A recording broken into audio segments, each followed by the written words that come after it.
તો સુરતથી મહત્વપૂર્ણ સમાચાર સામે આવી રહ્યા છે, જ્યાં સુરતમાં બે કારમાં આગ લાગવાનો બનાવ બન્યો છે।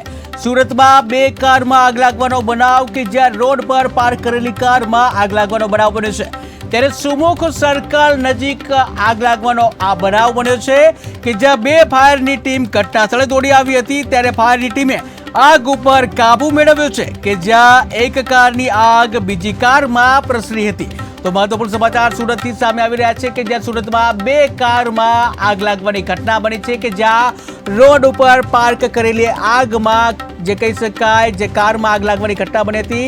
રોડ ઉપર બે કાર છે એ પાર્ક કરેલી હતી અને જે કારમાં આગ લાગવાની આ ઘટના બની હતી। ત્યારે સુમુખ સર્કલ નજીકનો આ બનાવ છે કે જ્યાં બે કારમાં આગ લાગવાની ઘટના બની। ત્યારે આ અંગે ફાયર વિભાગની બે ટીમ ઘટના સ્થળે દોડી આવી હતી અને ફાયર વિભાગની ટીમ દ્વારા આગ ઉપર કાબુ મેળવવામાં આવ્યો હતો। ત્યારે એક કારની આગ બીજી કારમાં પ્રસરી હતી। કોલમાં એવું હતું કે આશરે 1:15 ની આજુબાજુ ફાયર કંટ્રોલ રૂમમાંથી ડિંડોલી ફાયર સ્ટેશન ખાતે કંટ્રોલ રૂમમાંથી મેસેજ આવ્યો કે ભાઈ સુમુખ સર્કલ પાસે કારમાં આગ લાગી છે।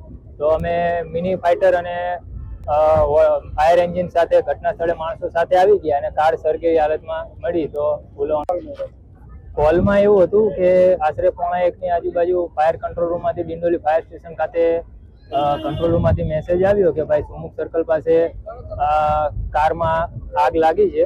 તો અમે મિની ફાઇટર અને ફાયર એન્જિન સાથે ઘટના સ્થળે માણસો સાથે આવી ગયા અને કાર સળગેલી હાલત